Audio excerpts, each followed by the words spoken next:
Or superheroes don't wear capes. Some of them wear headsets. Some of them wear scrubs. Some of them wear hoodies. Some work in offices and some at home. Everyone wears a smile. If you are conscientious, focused, and willing to give an opportunity a go, we want you. Join the superheroes of Shore 360. Apply at jobs360.com.ph.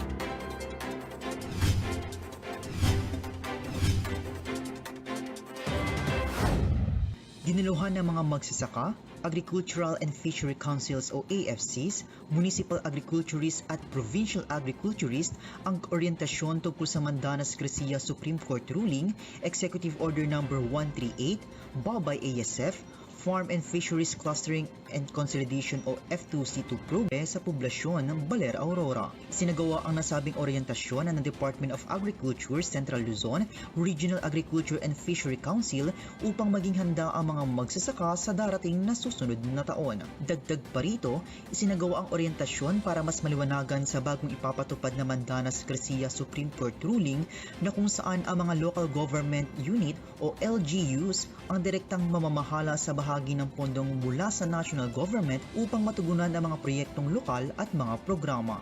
Dati po kasi, yung pong collection ni Bureau of Custom and Bureau of Treasury, si national government po ang namamahala kung saan po niya ito gagamitin.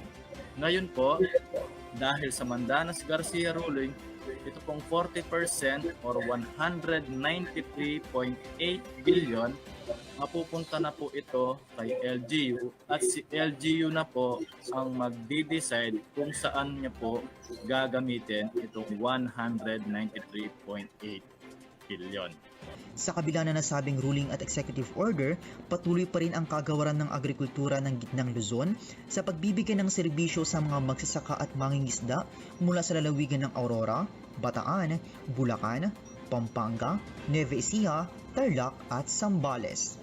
Enoch Fetchelin, Agri Balita, Central Luzon.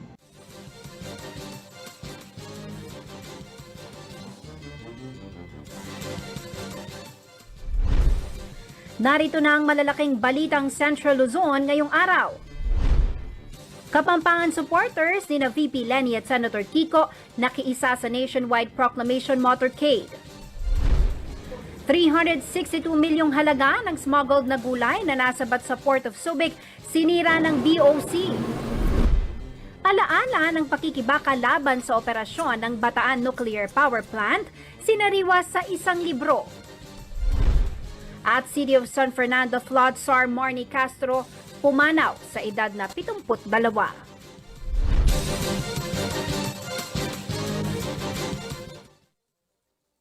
Magandang gabi ka rin ngayon. Ako po si Jennifer Sarenga. Oras na para sa mga mainit na balitang Central Luzon. Lumabas sa kalsada ang mga Kapampangan supporters sina Vice President Leni Robredo at Senator Kiko Pangilinan nitong Sabado para makiisa sa nationwide proclamation motorcade ng dalawang kandidato.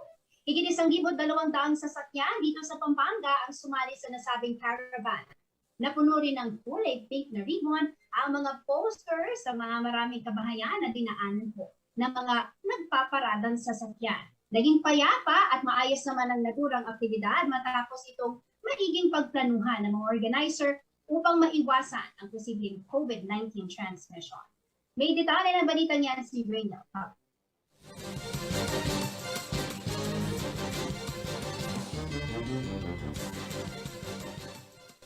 Nitong October 23, nagkulay pink ang kahabaan ng Jose Abad Santos Avenue sa City of San Fernando, Pampanga. Mula sa mga lobo, streamer, tarpaulin at makeshift na bandera, lahat ay kulay pink.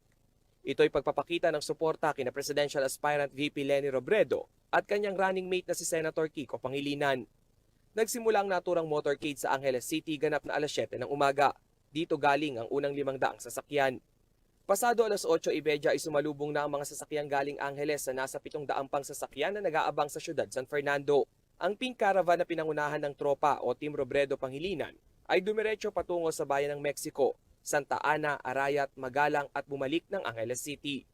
Magkakaroon ng proklamasyon rally through motorcade nationwide. So ang Pampanga ngayon ay nakikisa. Tiniyak naman ng mga lumuhok na maigting pa ring nasunod ang minimum health at safety protocols. Yan ang pinaka-main naging discussion natin during the planning stage. Ang ginawa natin, nagkaroon tayo ng marshals. Ang marshals hindi lang pag-organisa ng mga trapiko, kundi pag-ensure ng mga safety protocols natin. Bago umarangkada ang caravan ay inabisuhan na ang lahat na bawal ang bumaba sa kani-kanilang sasakyan. Walang magsasalita in public, hindi bababa ng sasakyan at hindi kakain sa labas. Ang ilang Lenny Kiko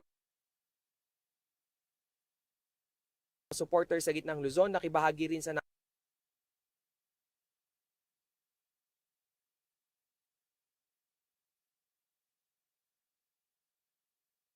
City, Bulacan at Nueva Ecija present sa Pink Motorcade.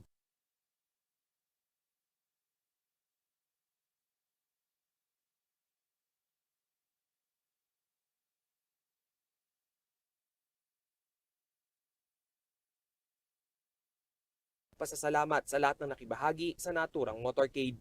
Rainiel Pawid, CLTV News. Higit 3 milyong pisong halaga ng smuggled na gulay na nasa bag sa Port of Subic ang sinira sa isang waste facility sa Porac, Pampanga. Walang karampatang mga dokumento tulad ng health permit sa mga gulay, kaya hindi raw ito ligtas kainin. Ang detalye ng balitang yan tinutukan ni Rainiel Pawid.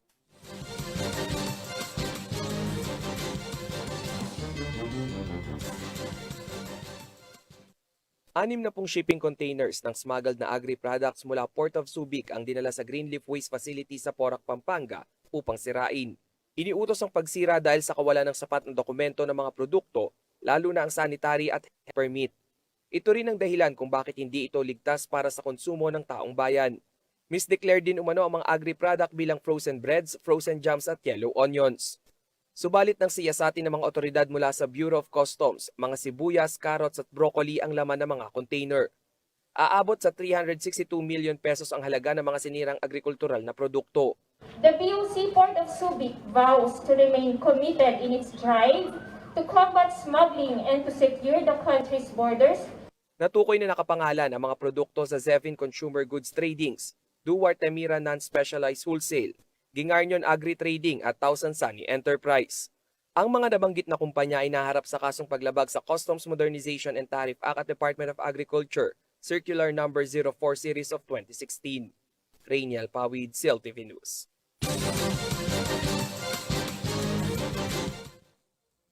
Sa pagbabalik ng CLTV News,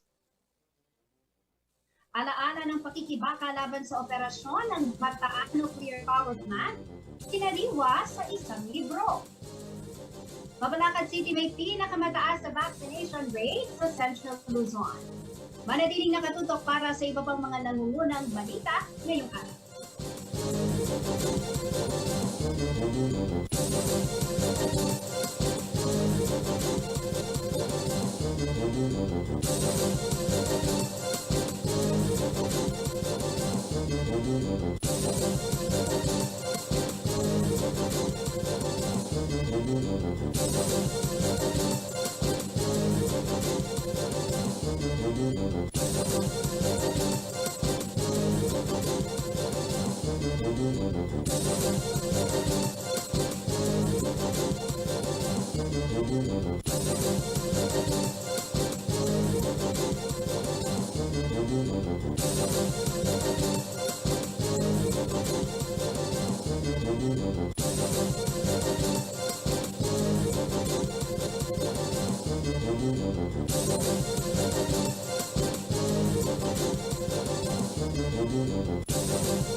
This program was brought to you by Shore 360.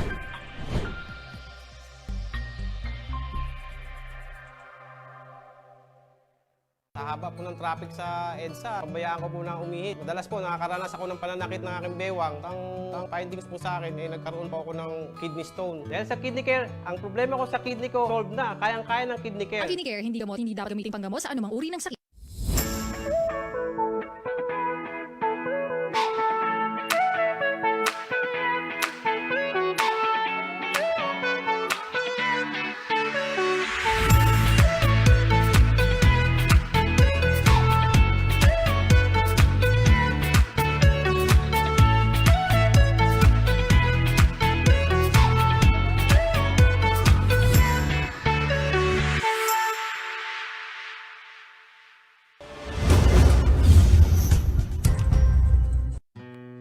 Sobrang pag-aalala ko nung nag-positive sa COVID-19 ang matagal ko ng kaibigan na si Mama Ten.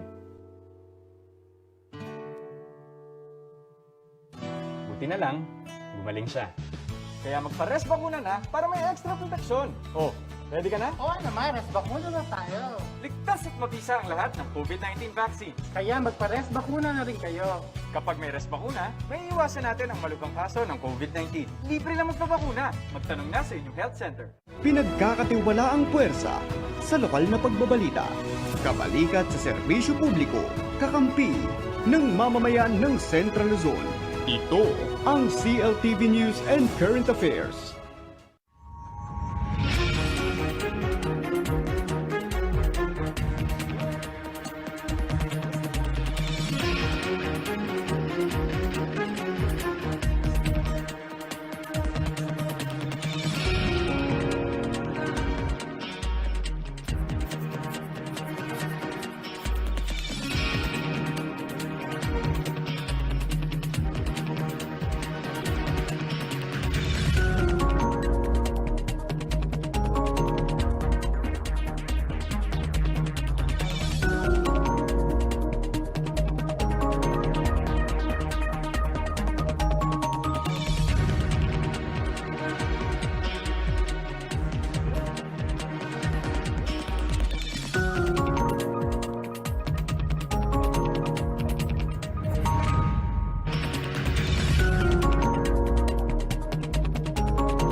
Nagbabalik po ang CLTV News at sa iba pang mga nagmumurang balita, may kasabihan po tayo hindi raw dapat malimutan ang kasaysayan upang hindi maulit ang mga nagkamali nito. Kaya naman para manatiling buhay ang alaala ng mga pakikibaka kontra sa operasyon ng Bataan Nuclear Power Plant at mga peligrong hatid nito, isang libro po ang isinulat at inilabas na sa publiko. Narito ang report.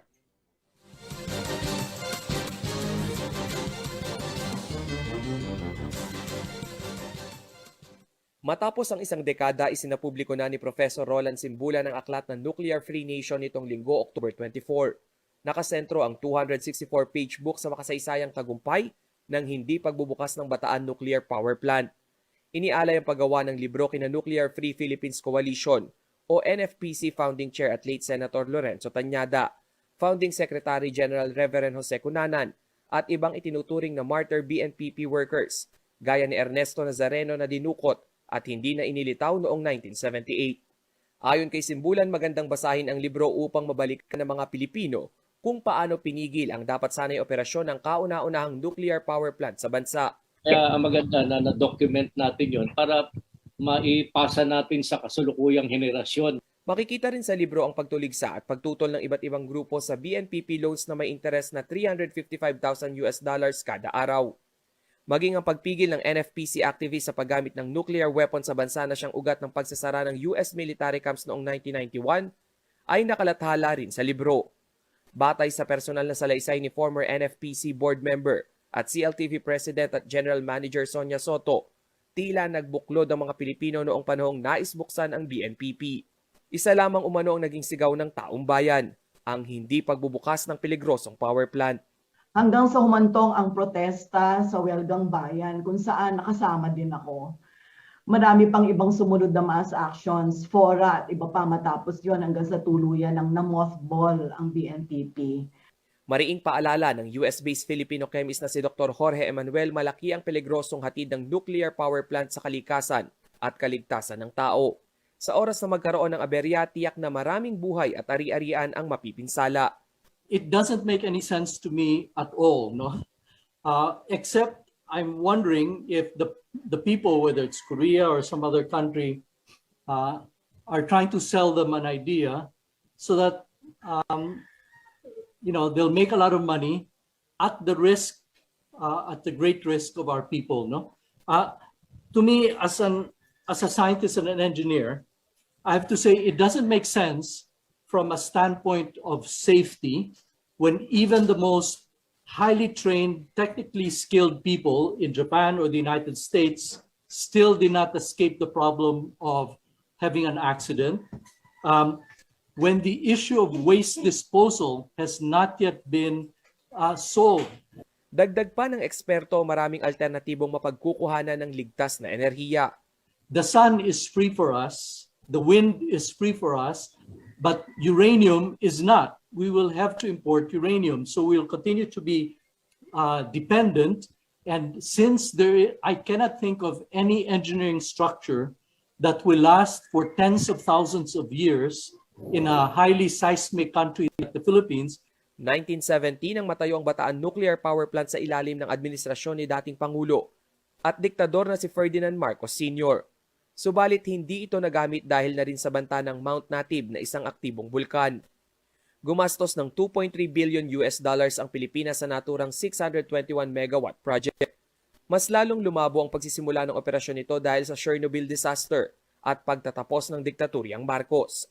Samantala, available na ang libro sa Popular Bookstore, PGX Fairtrade Market, Central Book Supply at Solidaridad Bookshop. Rainiel Pawid, CLTV News. May kumpiyansa si Mabalacat City Mayor Chris Garbo na makakamit ng lungsod ang herd immunity bago matapos ang susunod na buwan. Sa katunayan, nanguna ang Mabalacat sa lahat ng syudad at bayan sa Central Luzon sa may pinakamataas na COVID-19 vaccination rate. Narito ang aking report.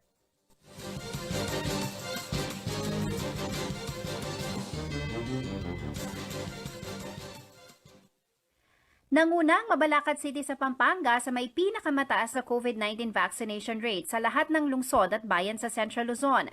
Nitong Biyernes, October 22, umabot na sa 87.97% o higit 180,000 na katao sa syudad ang nakatanggap ng first dose. Higit 123,000 o 66.5% sa mga Mabalaqueños naman ang fully vaccinated na kontra COVID-19.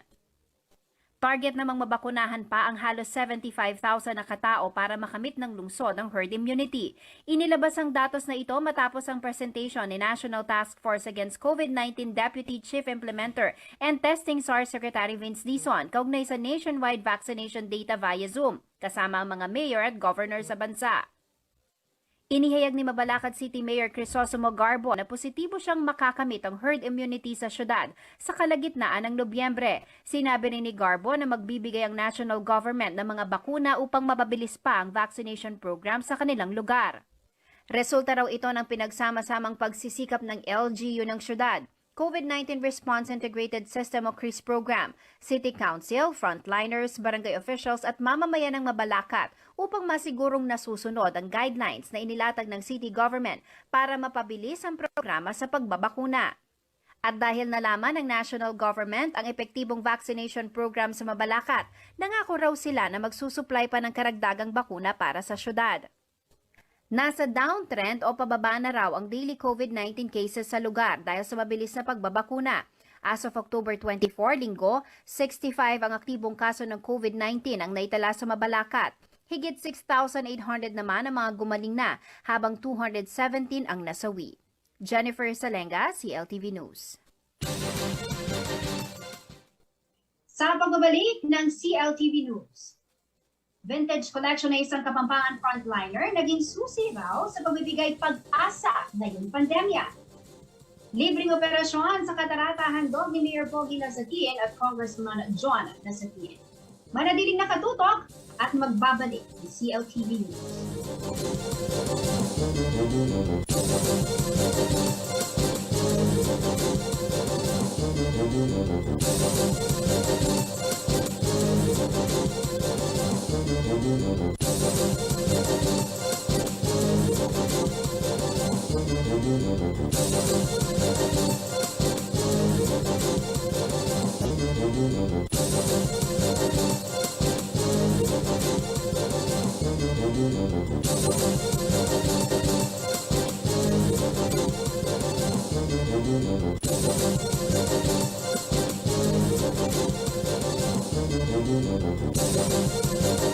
Ako po ang inyong lingkod, si Manong Willie Dar, mula sa Kagawaran ng Agrikultura.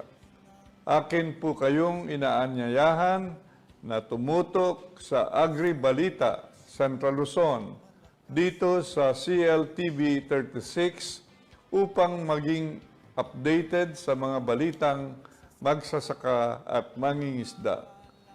Tuwing Lunes naman, sa ganap na alas 10 ng umaga hanggat alas 12 ng tanghali ay mapapakinggan ang Ani at Kita sa Agrikultura sa RW 95.1 FM kung saan ay ating binabahagi ang mga bagong kaalaman sa agrikultura.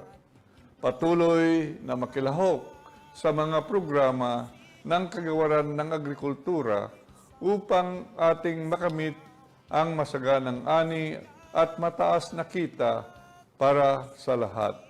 Maraming salamat po.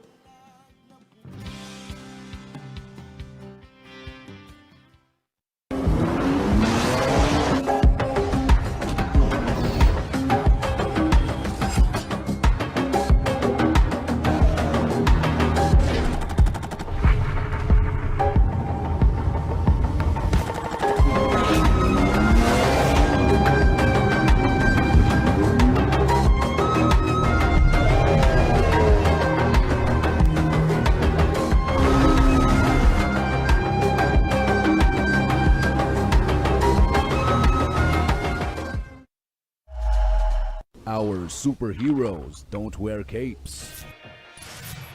Some of them wear headsets. Some of them wear scrubs. some of them wear hoodies. Some work in offices and some at home. Everyone wears a smile. If you are conscientious, focused, and willing to give an opportunity a go, we want you. Join the superheroes of Shore 360. Apply at jobs360.com.ph. Ang wasto at regular na paghuhugas ng kamay ay ang pinakamabisang paraan para makaiwas sa COVID-19. Sundin lamang ang mga simpleng hakbang. Hugasan ang inyong mga kamay gamit ang sabon at tubig. Kuskusin mabuti ang inyong mga kamay. Magsimula sa palad hanggang sa pagitan ng mga daliri at likod ng kamay. Gawin ito sa loob ng 20 segundo. Banlawang mabuti ang inyong mga kamay at patuyuin ito gamit ang malinis na tuwalya. Laging tandaan, ang tubig ay sandata laban sa COVID-19. Ugaliing maghugas ng kamay sa wastong pamamaraan. Ang paalalang ito ay hatid sa inyo ng Prime Water.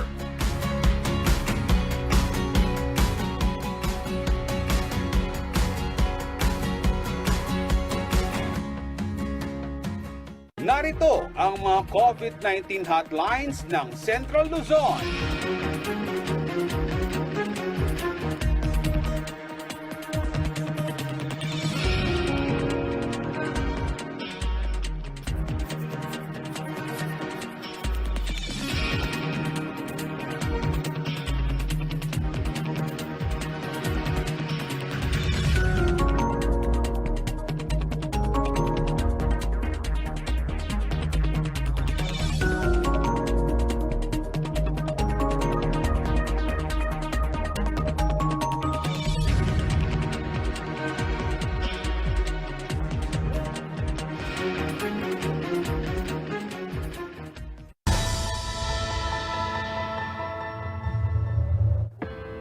Para sa mga taong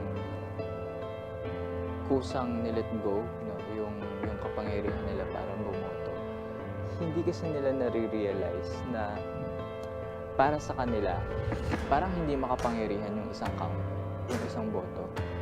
Pero habang dumadami ang mga ganito na nag-iisip, lumalakas yung kapangyarihan ng hindi dapat manalo.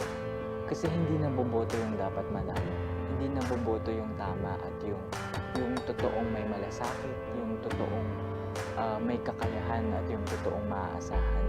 During martial law, almost 20 years tayo na hindi nakaboto.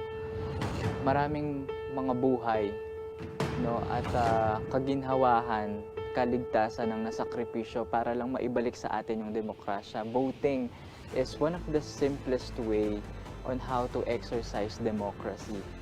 I will exercise my right and my power to vote para may say ako sa kinabukasan ko kasi buhay ko yung nakataya.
Nagbabalik pang CLTV News at sa iba pang mga nangungunang balita. Mga kareyon, may mga paborito ba kayong gamit o koleksyon na labis ninyong pinakaiingatan? Yung bang kapag tinitingnan nyo lang ay labis na kayong natutuwa? Ang isang dentista po na aming nakilala, ang daming vintage items na pinakasisinop niya. Katunayan, ang mga koleksyon daw niya ang nagbigay saya sa kanya at sa kanyang pamilya ngayong panahon ng pandemya. Narito po ang kanyang kwento.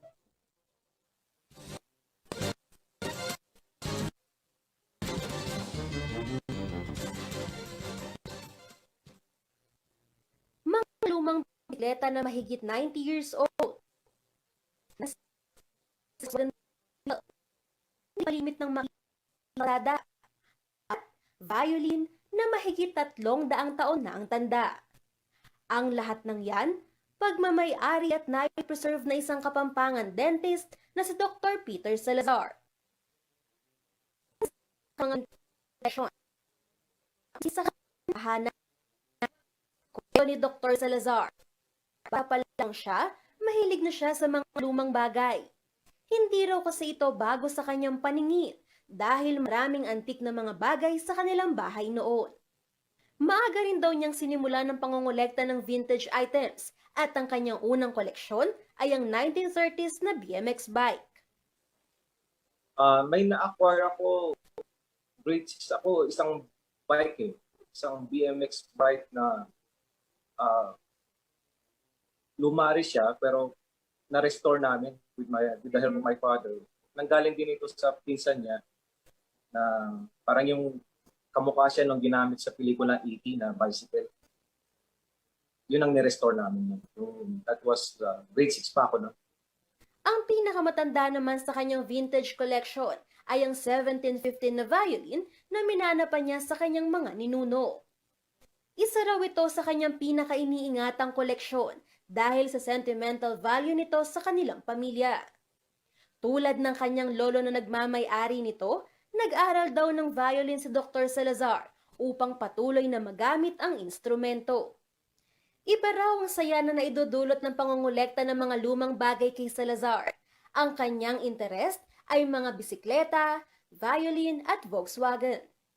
May 10 siyang vintage bike na 1930s at 1950s, 2 Volkswagen Beetle na 1967, 1973 Super Beetle at 1969 unrestored, at 6 na violin na 1715 ang pinakamatanda. Lahat ng ito nagagamit pa raw. Ang kanyang mga koleksyon, talaga raw hinahanap pa niya sa iba't ibang lugar sa loob at labas ng bansa. Ang nakukuha ko dyan, yung fulfillment ko. No? Masaya ka pag na-collect mo yung isang bagay na related sa'yo na dati mo pa siyang pinapangarap. Sana magkaroon akong ganito. Meron kang sense of passion kasi sa isang bagay na yon, yung nakukumpleto ka. No? Nakukumpleto ka, para kang pinanganak nung unang panahon na gusto mong ibalik yung time na dapat nung unang panahon ako pinanganak para itong item na to, ngayon ko siya nahawakan na bago. So, yun ang nakukuha ko sa pagiging isang collector sa mga antique.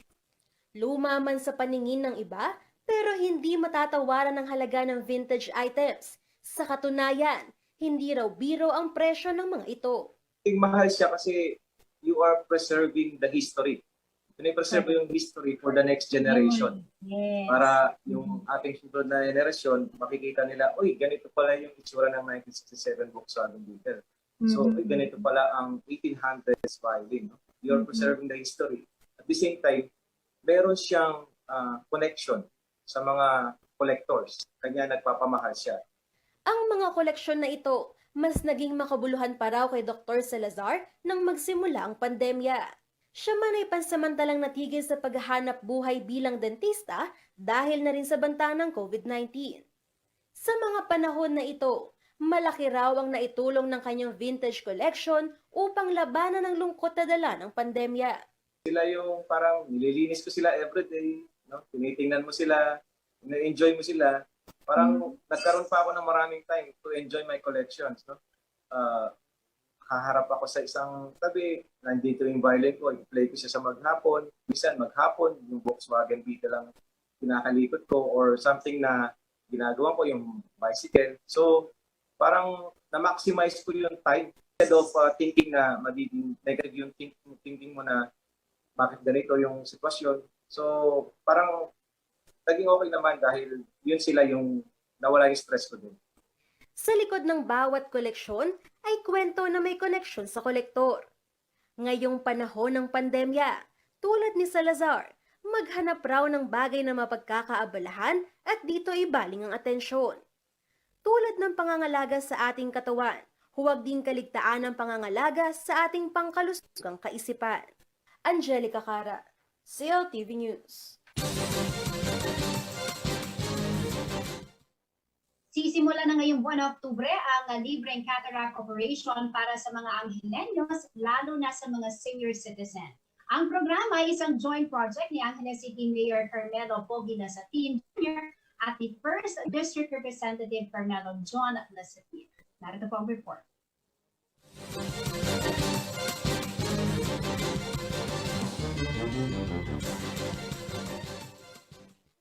Nagsimula na nitong Lunes, October 25, ang pamamahagi ng form para sa libreng operasyon sa katarata sa Angeles City. Ang nasabing programa ay inisyatiba ni na Angeles City Mayor Carmelo Pogi Lazatin Jr. at Pampanga 1st District Representative Carmelo John Lazatin II. Batay sa inilabas na Memorandum No. 1445 ng City Government of Angeles, maaaring makakuha ng form sa 6 na rural health units at 28 sub-health centers ng lungsod hanggang November 5. Lahat ng Angelenyos na interesado sa libreng operasyon ay dapat na mapunan ang form at isumite ang iba pang requirements gaya ng valid ID, Certificate of Barangay Indigency na may parehong address, gayon din ng social case study o endorsement mula sa City Social Welfare and Development Office. Lahat ng forms at requirements ay kokolektahin ng mga kawani ng Gender and Development Office sa mga RHU at sub-health centers sa November 8. Ayon kay IC Calagwas, Chief Advisor ni Mayor Lazatin, susunduin ng pamahalaang lusod ang mga pasyente sa kanilang tahanan at dadalhin sa mga kaagapay na ospital para sa kanilang initial check-up at operasyon. Kabilang sa mga pundasyon ng administrasyon ng Lazatin Brothers ay pagbibigay ng pampublikong programang pangkalusugan sa mga Angelenyos tulad ng libreng pap smear, check-up, gamot, door-to-door delivery ng mga libreng gamot para sa mga senior citizens, persons with disability, mga bedridden, gayon din ang pagbibigay ng libreng wheelchairs, anti-rabies vaccine sa Animal Bite Treatment Center, maging ng tulong pinansyal pang-medikal. Angelica Cara, CLTV News. Sa pagbabalik ng CLTV News, City of San Fernando Flood Czar Marnie Castro pumanang na sa edad na 72. Manatiling nakatutok at magbabalik CLTV News.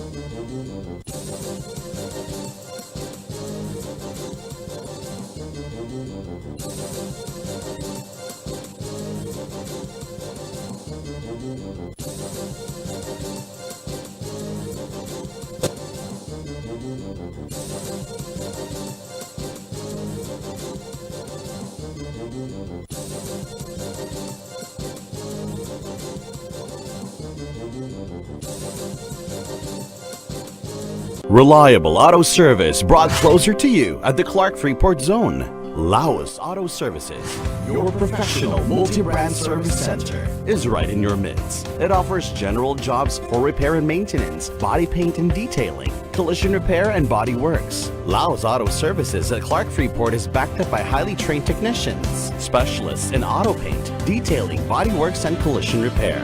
Laos Auto Services, your professional multi-brand service center. Open Monday to Saturday from 8:30 a.m. Located along Manuel A. Rojas Highway, Clark Freeport Zone. For inquiries, contact 045-499-8080 or 0908-819-8080. This program was brought to you by Shore 360.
Why do humans have a desire to go up and over and not around?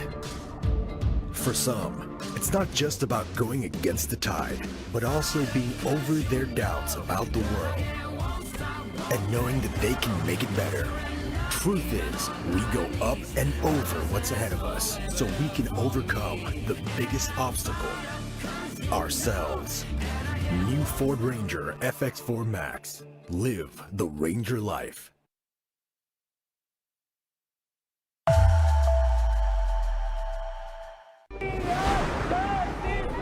Lipunan na nagbibigay ng patas na karapatan, kalayaang mula sa diskriminasyon, katarungang nararapat makamit anuman ang estado sa buhay, karapatan dapat protektahan, dapat irespeto, ating ipaglalaban.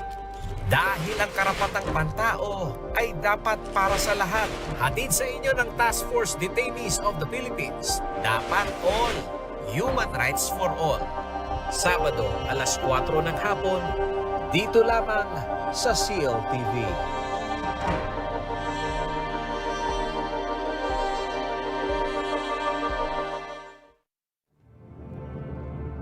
Mas mabilis pa itong kumalat kesa sa pandemya. Malaking panganib ang dulot nito sa mamamayan. Lumilikha ito ng pagkalito at pangamba. Pekeng balita. Pekeng impormasyon. Sigurado ka ba na tama ang balitang napapanood mo? Huwag maging biktima. Gaya ng COVID-19, sadyang delikado ang pagkalat ng mga maling impormasyon. Maging mapanuri at mapagmatsyag. Magsaliksik. Isaalang-alang ang kredibilidad ng pagkukunan ng impormasyon. Piliin. Piliin. Piliin ang katotohanan.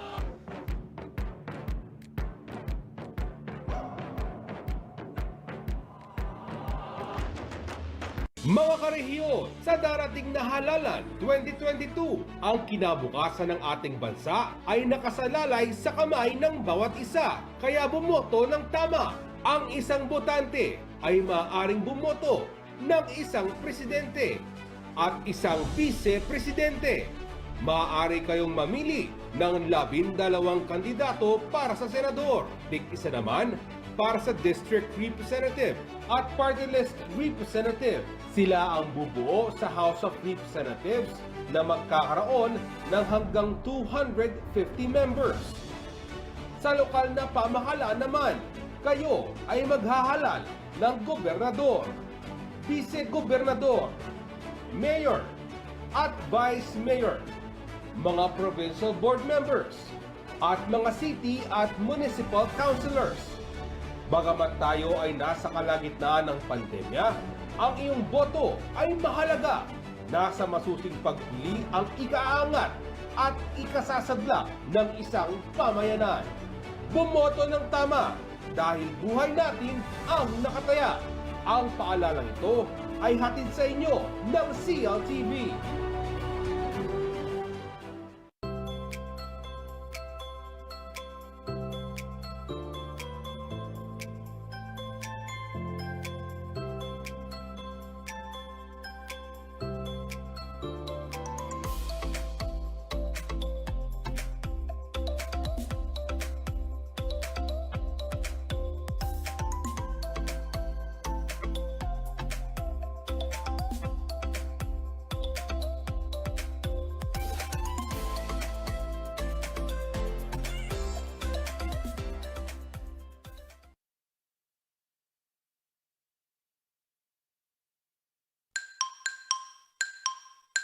masusing pinaghahandaan ng clinical trials para sa COVID-19 vaccine sa ating bansa. Kasabay nito, ang pagsisikap natin na maibahagi sa mga tao ang tamang impormasyon tungkol dito. Matatanda ang sinimula naming ipaliwanag ang proseso ng clinical trials sa unang serye ng ating explainer videos. Kung hindi nyo pa ito napapanood, maaari nyo itong i-access gamit ang link na ito. Ngayon naman, dadako tayo sa regulatory stage o paano pinahihintulutang bilhin at gamitin ng bakuna sa COVID-19.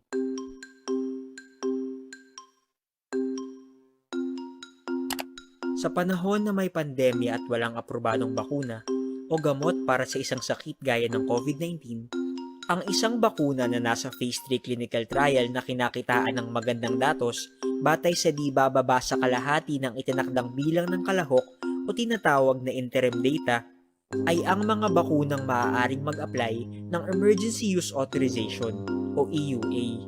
Ang EUA ay pansamantalang pahintulot sa limitadong paggamit ng bakuna.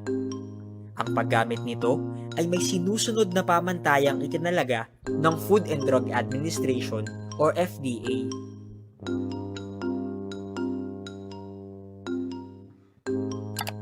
Bagamat mayroon ng mekanismo sa pagbibigay ng EUA, mahalagang ipagpatuloy pa rin ang pagsasagawa ng Phase 3 clinical trial ng mga bakuna. Sapagkat, una, mabibigyan lamang ng Certificate of Product Registration o pahintulot na maibenta sa publiko ang isang bakuna kung may kumpleto na itong datos ng Phase 3 clinical trial. At pangalawa, maaaring bawiin ng FDA ang EUA sakaling magkaroon ng tinatawag na serious adverse events bilang resulta ng pagbabakuna.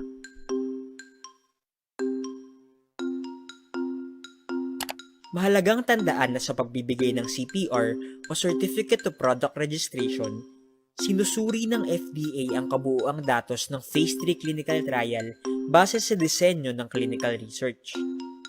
Ibig sabihin, hindi lamang limitado ang pagsusuri sa resulta na nakuha mula sa Phase 3 clinical trial na ginawa sa Pilipinas.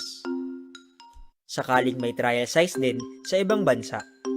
Dagdag pa rito, maaari ring mag-apply ang ibang vaccine developers ng EUA at sa kalaunan ng CPR sa Pilipinas, kahit wala silang clinical trials na isinagawa sa bansa. Basta kumpleto ang maisusumitin nilang mga dokumento mula sa pre-clinical trial hanggang sa Phase 3 clinical trials, base sa hinihingi ng FDA.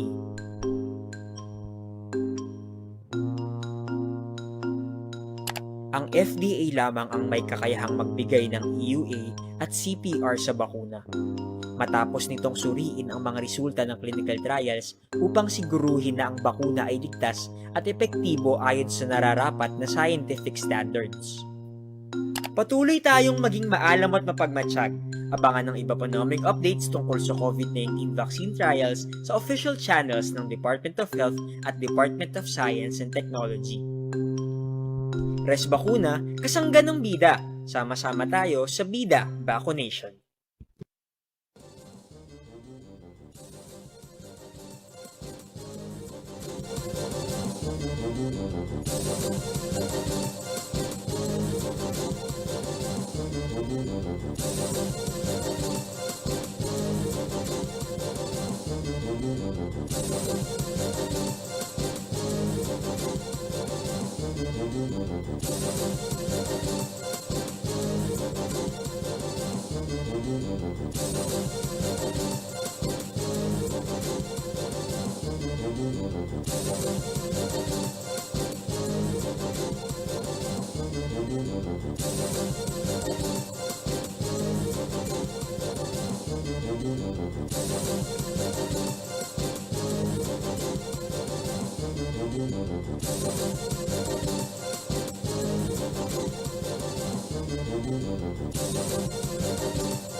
Nagbabalik ang CLTV News at sa iba pang mga nangungunang balita. Ipinamamadali po ni Senate Committee on Public Services Chair Senator Grace po ang paggawa ng memo ni Land Transportation Office Chief Assistant Secretary Edgar Galvante upang bigyan ng linaw ang nangyaring kalituhan sa pagpapairal ng mandatory road inspection sa mga nagpaparehistro ng sasakyan. Sa naganap na budget deliberation ngayong tanghali October 25, inamin ni Asek Galvante na mula sa Viber group lamang ng mga regional director ang kanyang naging paglilinaw sa usapin na hindi mandatory ang roadworthiness test. Tinawag na unprofessional po ang hakbang na ito dahil nangyayari niya ngayon ang kalituhan sa lahat ng district offices ng LTO sa bansa. Mula sa iba't ibang resource speaker, nagsumbong ang mga pinuno ng lokal na pamahalaan sa nangyayari pa rin na pagsala sa PMVIC ng mga sasakyan. Nilinaw naman ni DOTR Secretary Arthur Tugade na hindi ito mandatory. Lumalabas na 76 na PMVIC pa lamang ang mga operational sa bansa. Kaya sa pagdinig na kulang ito para maisalang ang malaking numero ng mga sasakyan na sumasa ilalim sa roadworthiness inspection. Pinabulaan na naman ni Secretary Tugade na pinapatay nila ang industriya ng PETC. Anya walang maisasarang PETC kung ang mga ito ay walang kaso gaya ng non-appearance. Na kasunod ng pagtatalaga ng mga PMVIC centers sa bansa ay unti-unting hindi na nire-renew ang mga PETC dahilan umano sa sobra-sobra na ito. Depensa naman ng kalihim, wala anya ito sa agenda nila na tanggalan ng prangkisa ang mga PETC na direktang apektado sa pag-operate ng mga PMVIC. Sa ibang balita, pumanaw na po ang kilalang flood czar ng City of San Fernando, Pampanga na si Engineer Marnie Castro. Kilala si Tang Marnie sa kanyang aktibong partisipasyon sa komunidad, bagamat isang pribadong tao. Kabilang sa di malilimutang ginawa ni Tang Marnie ang pangunguna sa relief and rescue operations nang sumabog ang bulkang Pinatubo kasama ang iba pang Kapampangan. Ang naging makulay na buhay ni Engineer Castro sa report ni Rino Pao.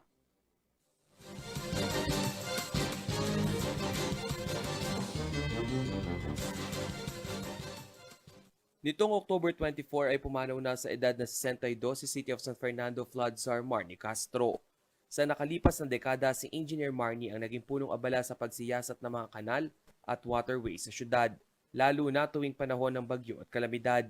Subalit bago pa naging consultant ng iba't ibang engineering firm, siya ay kilala na sa lalawigan ng Pampanga dahil sa kaliwat ka ng pakikibahagi sa mga operasyon noong sumabog ang bulkang Pinatubo. Nasubok rin ang kanyang off-roading skills sa rescue relief operations noong rumagasa ang lahar sa Porac patungong Bacolor. Isa rin si Engineer Castro sa mga tumutok sa FVR Mega Dike System. Isama pa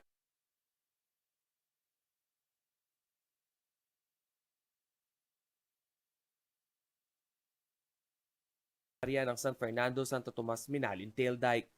Bukod sa mga flood mitigation advocacy, isa rin sa mga punong abala sa kilalang Giant Lantern Festival sa City of San Fernando, si Engineer Castro. Sa mabilis sa sulyap sa ibang mga balitang dapat mong malaman sa iba't ibang bahagi ng Central Luzon, hatid ni Angelica Cara.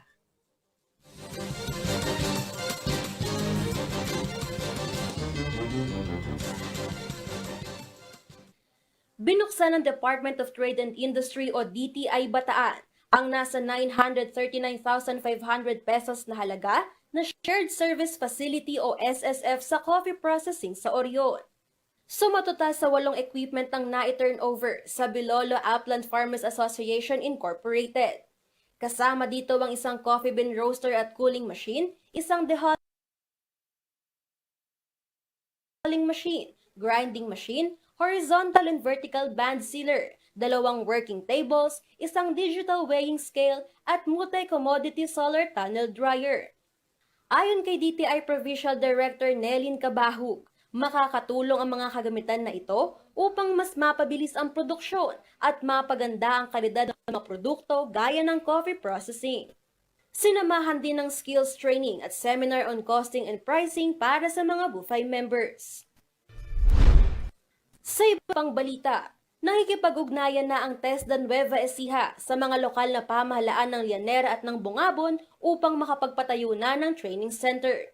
Layon ng itatayong mga training center na ilapit sa mga mamamayan mula sa malalayong lugar ang libreng pagsasanay na handog ng TESDA. Hindi na rin kailangan pang bumiyahe ng mga trainees patungo sa Provincial Training Center ng TESDA na matatagpuan sa lungsod ng Palayan. Ayon kay TESDA Provincial Director Ava Heidi De La Torre, maaaring makipag-ugnayan sa mga Community Training and Employment Coordinator o kaya ay sa Public Employment Service Office ng mga lokal na pamahalaan upang malaman ang mga programang maaaring pag-aralan.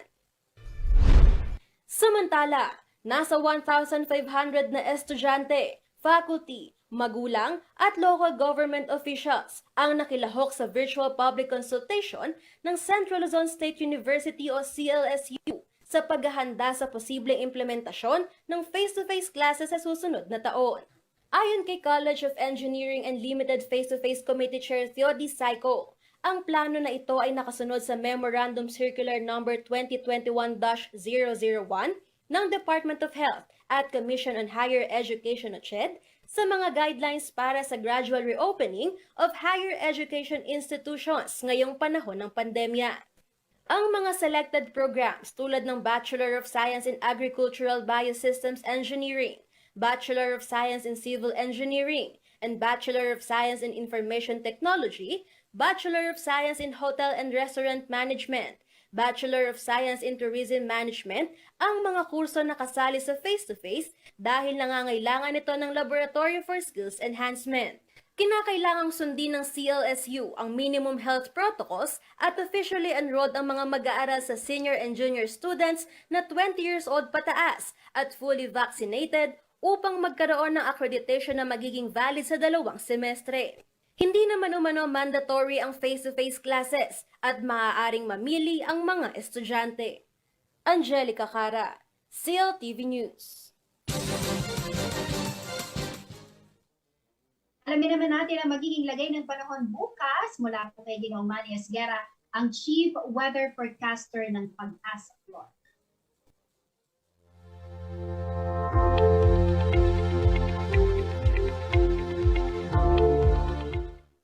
Narito po ang magiging taya ng panahon sa susunod na 24 oras.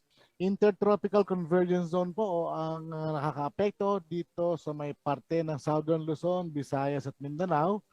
At northeasterly surface wind flow naman po nakakaapekto dyan sa may Northern Luzon. Meron po tayong 2 bagyo sa labas po ng PAR. Yung pong isa ay dating low pressure sa loob ng PAR pero nang lumabas po siya dyan sa may West Philippine Sea ay naging isang tropical depression. So ito pong isang bagyo naman na nasa may silangan ng Southern Luzon ay nasa layo pong 1,675 kilometers at ito po ay isa ng tropical storm. So hindi naman po inaasahang papasok ito ng PAR sa mga susunod na oras. Pero ito po ang 2 bagyo nito ay magkadugtong po ito nakapaloob po sa Intertropical Convergence Zone. Kaya po nagkakaroon po tayo ng maulap na pawirin na meron po tayong mga inaasahang mga light to moderate rains, kung minsan po medyo malakas pa rin. Kaya pinag-iingat po natin ang lahat. So sa ngayon po wala naman po tayong ibang weather system sa loob ng PAR. Maliban lamang po dito sa Intertropical Convergence Zone at saka po sa medyo lumalakas na hanging amihan na umaabot na po ngayon sa buong Northern Luzon. Kung mapapansin po ninyo, medyo mapalamig na po yung madaling araw at sa bandang hapon po o gabi ay medyo mahangin na. So pinag-iingat po lahat, pinaghahanda po ang lahat. Kaya lagi po tayong magdala ng gamit, panangga sa araw, panangga sa ulan.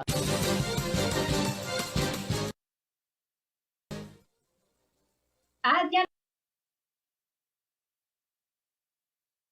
mga balitang nakalap ng CLTV News. Para po sa karagdagang detalye, maaari niyong i-follow ang aming social media pages. Facebook at CLTV36 Official at CLTV36 News, Twitter at CLTV36, Instagram at CLTV36 Official. Kung nais po ninyong balikan ang mga programa ng CLTV, pwede niyong bisitahin ang aming YouTube channel at CLTV36 Official at ang aming website www.cltv36.tv. Mapapanood din po mga programa ng CLTV nationwide via Signal Channel 115 at sa ating 39 cable partners.